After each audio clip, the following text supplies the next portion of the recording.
So, some years ago, I was officiating at a funeral at another congregation. And as worshipers came up for communion, one man that I didn't know waited until the others had all left the altar area.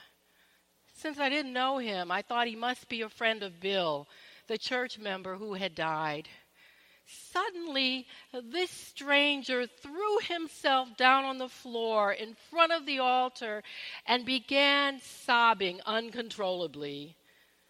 It was one of those moments that life just seems to turn sideways. The church was shocked. I was shocked. Even Joe and Don, the two guys from the funeral home who had probably seen just about everything in their time, even they were shocked. And he kept sobbing. It was a moment where, you aren't quite sure if you should interrupt his grief or honor it. After what seemed like a very long time, Joe and Don came forward and gently took him by the arms and helped him up and led him to the back of the church. So, seldom seeing anyone grieving quite this hard, I looked for this man, this stranger, after the service.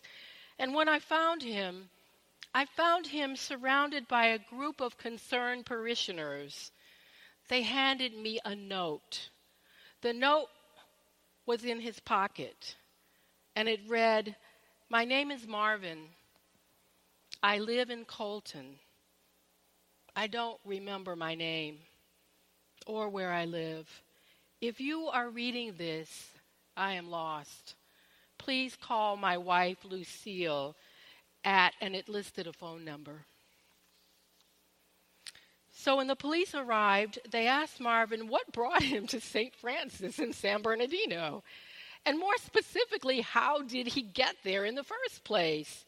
Because it was a mystery to us. He would have had to get on several different buses and then walk several blocks from the closest bus stop to the church. He told the police that what brought him to the church that morning was that he was looking for a woman named Patricia. We all stood there in the parking lot, my parishioners and I, and the police, as he asked every woman in turn, "Are you Patricia?" Finally, he got to me. I was last. And he asked, "What's your name?" "Patricia," I told him. And he said, "I've been looking for you all my life." And then calmly and quietly, he got into the back of the police car and they drove him home. And we were left wondering, what was that? What just happened to us? What did it all mean? And to this day, all I know is that it happened. It's a bit like today's gospel story. Marvin seemed like life and emotions had taken him over, like he was searching so hard for something or someone, and somehow he found it. Whatever the name Patricia meant to him, I don't know. But he was calm and collected, healed when he left. It's like Jesus in our story today. He shows up at the church unknown to anyone there, and he turns everything and everyone upside down. He shocks them all, and he leaves them with a bunch of unanswered questions. He leaves them with mystery. And the only answer that I can offer for either of these stories is, in a couple of words, it's God. It's God.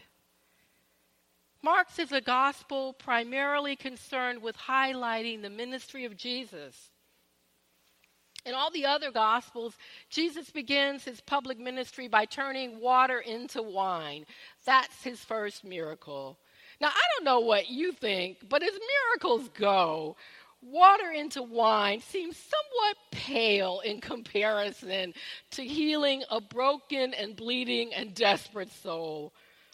And in healing the demon-possessed man, Jesus restores him, not just to himself, to his own senses, but also to his family, to his community, to the temple.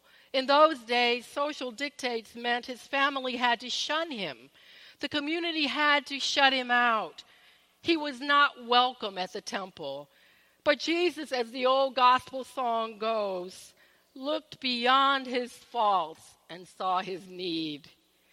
And Jesus acts, and lives are changed, and healing happens. That is the definition of compassion.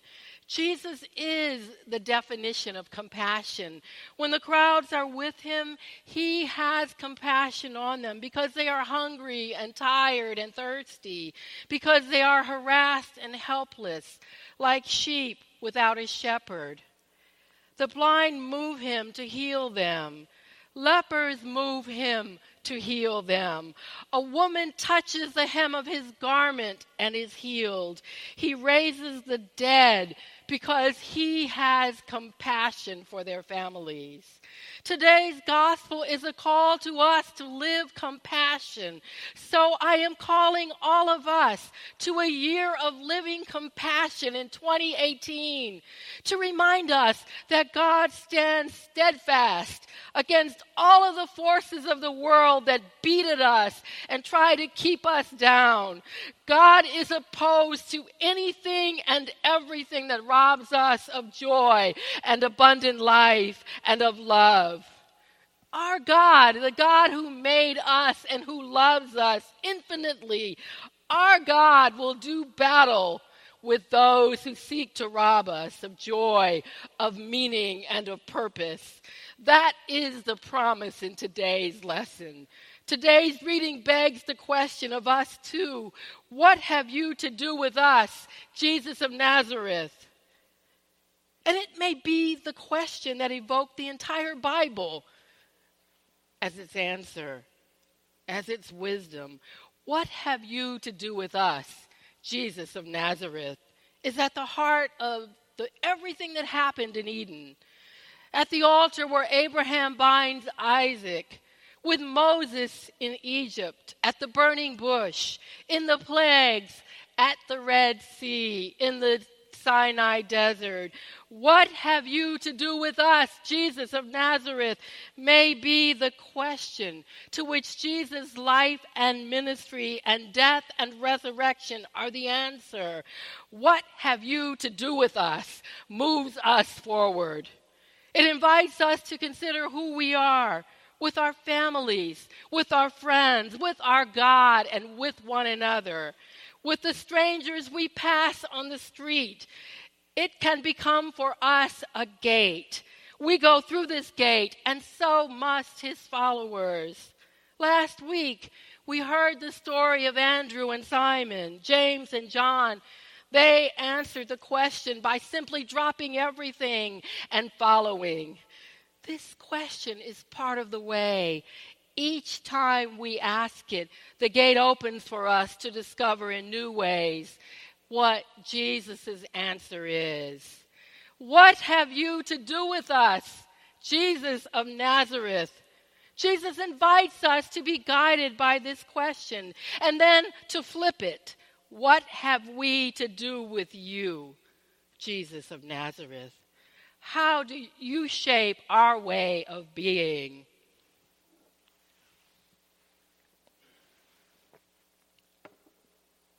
And then to pay attention, to listen intently for the answers, for they will always come, or possibly even more questions. What have you to do with us, Jesus of Nazareth? Because his answer is always compassion. Amen.